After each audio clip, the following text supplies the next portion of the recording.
Okay.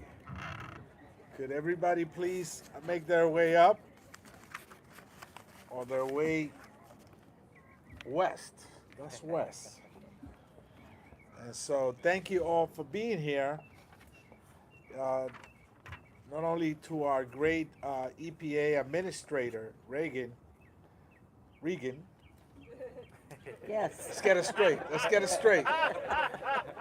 El Chauncey, his name is Chauncey. When they act El Chauncey, you're a celebrity.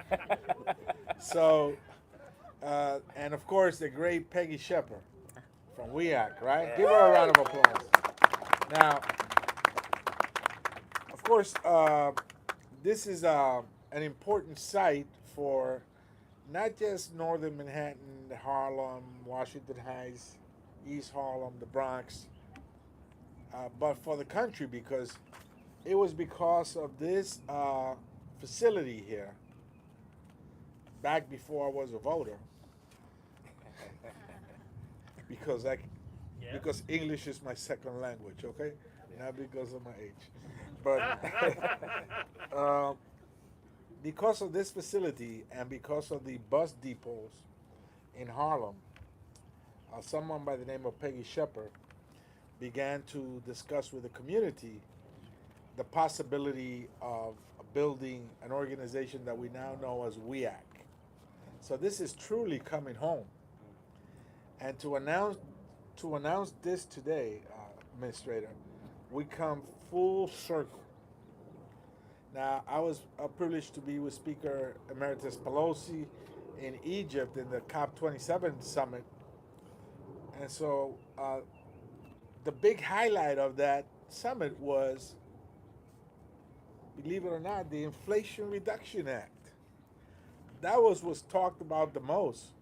What we were doing here and what the world can do around environmental issues. And guess who was there? Peggy Shepard was there with you guys, the advocates.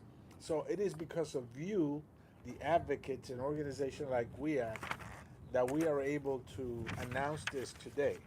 And we are blessed to have the EPA administrator who's someone that has dealt with environmental racism throughout his whole life and someone that's been a leader on those issues, environmental racism. And we know I do an environmental tour, administrator, of the waterfront in my district, right? Every year. We're going to do it again this year, by the way. We are June 9th, sir. June 9th. There you are, El Chauncey. And so there we go around the waterfront in the district. This is the long, narrow neck of Manhattan. Um, and the Harlem River is on the other side. And we look at what are the challenges in the waterfront. And of course, potentially some of these issues could be addressed by the monies that's available through the IRA. And so this is such a great opportunity. But unless you are involved, we cannot make this happen. You got to be deeply involved in this to make it happen. And to get the money out as quickly as possible before it's assaulted out there. Right? That's what this is about. Getting the money out to communities as quickly as possible before it's assaulted out there by people that believe climate change is a hoax. And so we're happy to be here. And as I said earlier, there's $60 billion for environmental justice projects. There's a total of $370 billion in the plus in the IRA. And of course, WEAC will get $10 million to train the community groups that need to access those dollars. Woo! And so that's so important. Right, that's very important. And with that, allow me to introduce Senator Schumer. Could not be here today, but he's been an advocate, a fighter, a leader on environmental issues. And we have with us today Patrick Donovan, who's the Community Outreach Coordinator for Senator Schumer's office. Please, Patrick. Hey everyone. I'll make this very brief because I know folks don't like to hear from staffers at these events. But the boss is pained that he could not be here today. If you know the boss, you know that he would love nothing more than to be here with these great folks.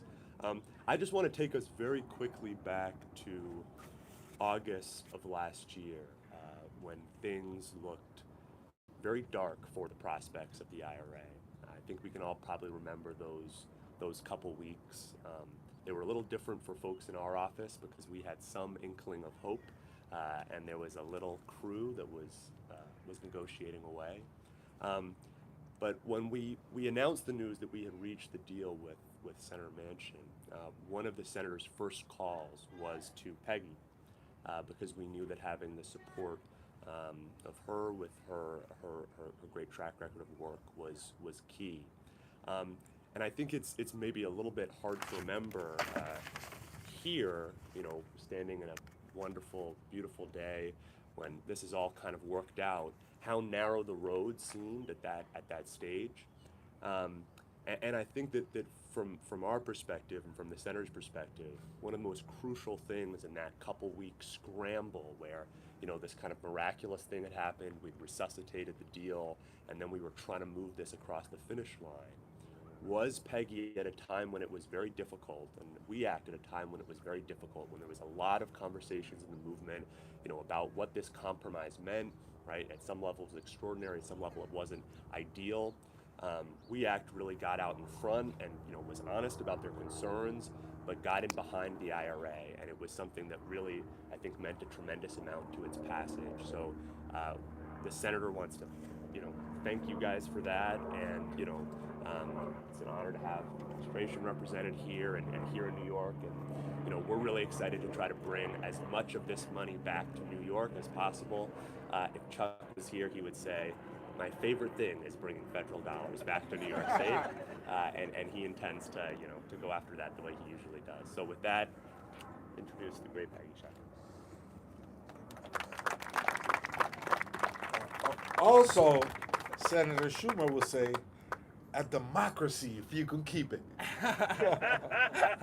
That's an inside joke. But as I said earlier, she's been a fighter and someone that has led really the environmental movement in Harlem in many ways and in northern Manhattan as a whole. I think she's been steadfast, steady. She takes a deep dive into the issues, and she takes a look and watches the details, unafraid to call things what they are, and someone that I think will continue to be a leading force in environmental justice issues. From WEAC, Peggy Schieffer.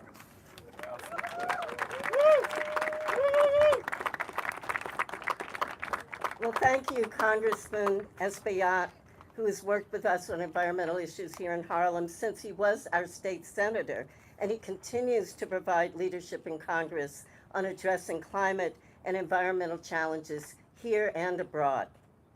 But I would like to welcome all of you to West Harlem, where WEACT for Environmental Justice was founded 35 years ago. In fact, this park, where we have gathered today, is built on top of the North River Sewage Treatment Plant, which was WEACT's first successful campaign. The sewage treatment plant, which treats raw sewage for the entire west side of Manhattan, was sited here after the Upper West Side developers lobbied to move it elsewhere. A prime symbol of environmental racism, this community and I fought hard to force the city to cover what were open sewage tanks and to install odor control equipment. There was a stench and toxic air emissions so bad you would not want to be standing here or living anywhere nearby. And as a result of our lawsuit, the city committed $55 million for a 5-year fix-up plan for a brand newly constructed plant to address those problems. So we won that campaign with the West Harlem community, and a grant from the $1.1 million West Harlem Environmental Benefits settlement of our lawsuit is what we used to start WEACT. And we've been fighting and winning these battles for the past 35 years to ensure that communities of color, like those we represent in Harlem and beyond, are no longer burdened by disproportionate amounts of air pollution and other environmental hazards. So we are very honored today to greet EPA Administrator Michael Regan. He is the first Black man and second person of color to lead the agency. Administrator Regan grew up in North Carolina, where he developed an appreciation for the environment while hunting and fishing with his father and grandfather. He is the son of two public servants, his mother a nurse, and his father a veteran and former agricultural extension agent. We're happy he chose to follow in their footsteps, dedicating himself to a life of public service. Frontline and indigenous communities across this country are beginning to see support for more sustainable and healthy neighborhoods and lands, whether urban or rural. Many communities in Ohio, Cancer Alley, and Mississippi have had the added benefit of Regan's attention and support during the environmental crises they are experiencing, and that have left us all in shock. So we thank the Biden administration, Senator Schumer, congressional allies, and strong advocacy from the environmental justice movement and national green groups, because now our frontline communities in indigenous lands will see the kind of investment we have needed for decades. So thanks to the EPA and Administrator Regan for listening to environmental justice advocates and developing programs to create thriving communities, better access to funding, and much needed technical assistance. Thank you, Administrator Regan, and welcome. Thank you. Yes, thank you, Peggy, for your leadership. And we had the Democratic caucus had its issues conference in Maryland and in Baltimore, and I ran into the administrator, and I told him, listen, this is so important. We got to get this out there so that the groups know about it and do it effectively and get that money out as quickly as possible. And I represent the district, which is geographically the smallest district in the country. You can walk it on a day like today. But, you know, in it, I tell my colleagues, I got the biggest parking lot in the country. It's called the Cross Bronx Expressway. And you know, that expressway cut the Bronx in half to the South Bronx and the North Bronx with all the connotations that that fellow wanted to impose, right? And we have the plant here. And Peggy also mentioned that the bus depots in Harlem and some of the worst quality of air in the country, and it reflects in respiratory diseases for our seniors and the epidemic high levels of asthma with our kids. My grandson was born in Washington Heights and lived in the Bronx. He has asthma. You know, and so kids like him, they need the pump. And that's a reality. And so we need to get this money out there to combat all that stuff. And the administrator was steadfast in calling his people, call back right away. They said, we want to do this in Harlem. We want WEAC to be part of it, at the center of it, because they have led the way in making an argument for you, the advocates, in Washington. I ran into Peggy at the airport. She was running, to catch a flight, and we had advocating for you, the advocates. And now she's going to lead the way, making sure that you get access to the information that is so critical to apply for that money.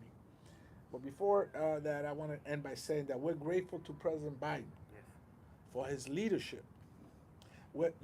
Equity has been a signature of each and every one of his social equity has been a signature of each and every one of his initiatives. And this one, the IRA, and let's communicate it out there, because if I say the Inflation Reduction Act, most people across the country wouldn't know that it has in it the most important environmental initiative ever for our country. And we have a great leader leading that charge. And so we want to welcome to Harlem, to West Harlem, to the home of WEAC and all of you, Administrator Regan.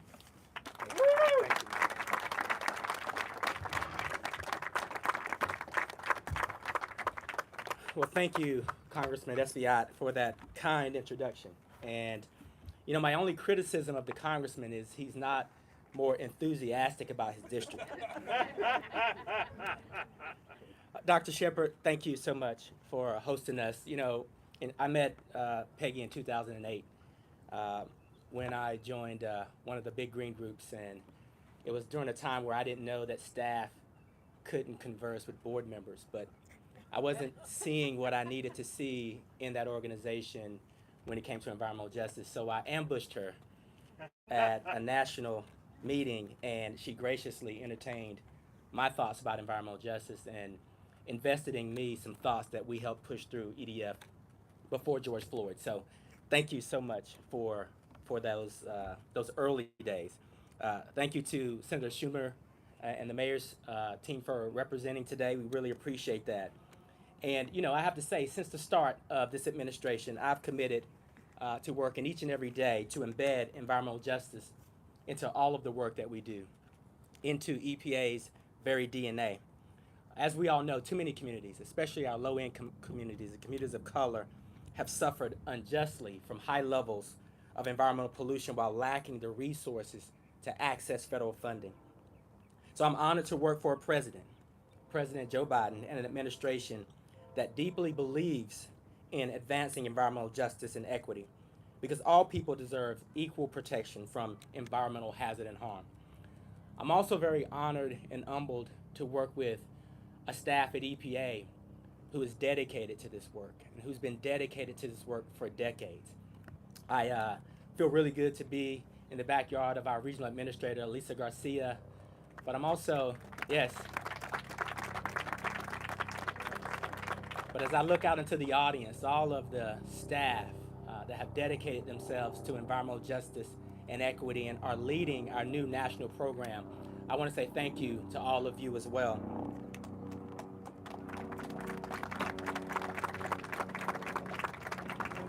We're not new to the game. And through President Biden's Investing in America agenda, this administration is continuing to uplift communities that have been hurting for far too long. So today I am thrilled. I'm thrilled to announce that EPA has selected 17 environmental justice thriving communities technical assistance centers, or EJ Tic Tacs, that will receive a total of $177 million to help underserved communities access historic investments to advance environmental justice.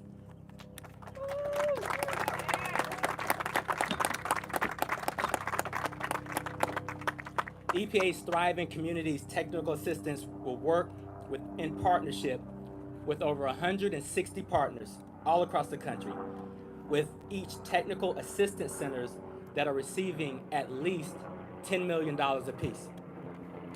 You know, folks, these centers are truly a game changer in terms of equity and justice across our nation. For the first time ever, we are creating a robust network to support, uplift, and provide critical technical assistance to underserved and overburdened communities. Today's announcement is a culmination of decades of work from EPA and the federal government. For years, communities and environmental justice leaders have advocated for a support system to help build community capacity from the ground up, not from the top down. That's for you.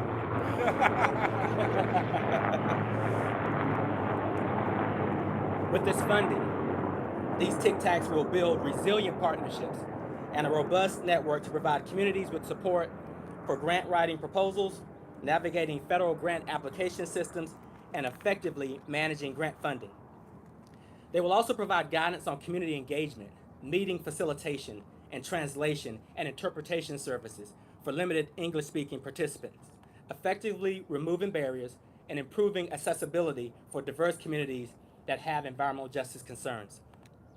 And that's exactly what environmental justice is all about: eliminating the obstacles that hold many of our communities back from accessing critical resources.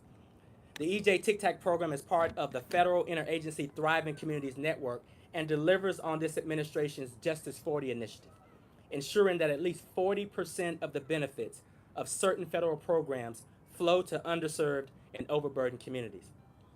And folks, just as some insight here, EPA has received over $130 billion between the American Rescue Plan, the Inflation Reduction Act, and the Bipartisan Infrastructure Law.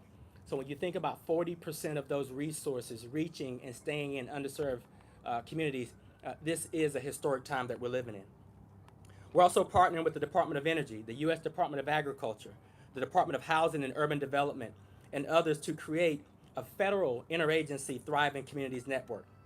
And together, all of our agencies underscore this administration's commitment to advancing environmental justice with a whole of government approach. Each agency in the Thriving Communities Network is rowing in the same direction and ensuring that EJ remains central to all of our collective work. Here in Region 2, we are thrilled. We're thrilled and excited about our partnership with WEAC and leaders like Peggy Shepard. They're not only leaders for states like New York or for the nation, but we've seen Peggy perform on the international stage as well. Working with nonprofits and post-secondary partners, WEAC will help build a technical assistance network that spans the entire region while getting dollars into communities that have been seeking assistance for decades. And we're committed to building similar networks all across the country. EJ Tic Tacs put the power back into the hands of community members because no one understands the community's needs better than the folks that live in those communities. We'll continue to advance environmental justice with a sense of urgency because the people in this country are relying on us, and we'll continue to create opportunities for communities to have a stronger say in how the funding and resources are allocated to the places that they work, live, play, and pray. And we won't stop until all of the people in this country, regardless of the color of their skin, the community they live in, or the money in their pocket, have clean air to breathe, clean water to drink, and an opportunity to lead a healthy and fulfilled life. So thank you all for having us today.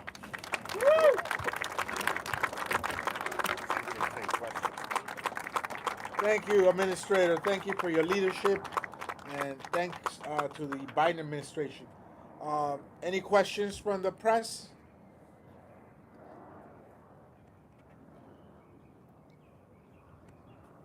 Oh, yes. The mayor's office is here, and the city's here, and the chief climate officer of the New York Commissioner's office for New York City. Thank you for being here. And the mayor could not be here. He's further uptown opening up a job initiative. So we want to thank the mayor of the city of New York for his partnership. Questions? Sure, I have a question. I'm Jessie from CBS New York. I have a question about the implementation of the center. What is the rollout going to look like? And is the $10 million just going into the building of the facility or the grant money that is going to help be allocated? I'll give a high-level response and then maybe invite Peggy to join. These resources, we've chosen these technical centers because they have the capabilities of reaching community organizations that need these resources. And so this will be about technical assistance, grant writing.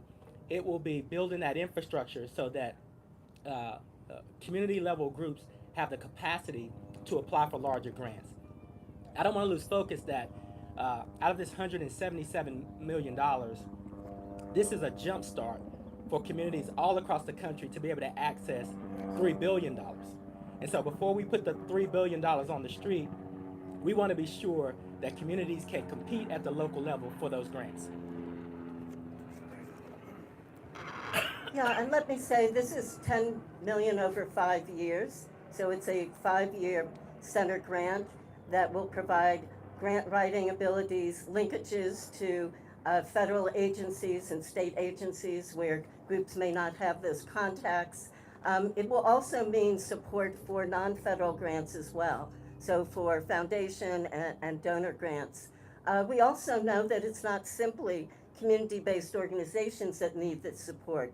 We also know that some of our smaller towns and municipalities in New York State, in New Jersey, in Puerto Rico, which is the region, that they also don't have the capacity. Many towns don't even have a grant writer to begin to apply for these grants, despite the fact that their infrastructure needs are so great. Sewage treatment plants, lead service line replacements, all of those things take millions of dollars, and these small towns don't have the capacity. And so now they have the opportunity, and we have to ensure that they and all of our community-based organizations have the opportunity to take advantage of this funding and support. Any other questions? Thank you. Thank you so much. We'll be going into the roundtable discussion now. Of course, we want all of you to participate in that. So feel free to follow us as we walk to the roundtable discussion, which will be a classroom on the second floor. Uh, yes. Auditorium. The auditorium, yes, correct. So follow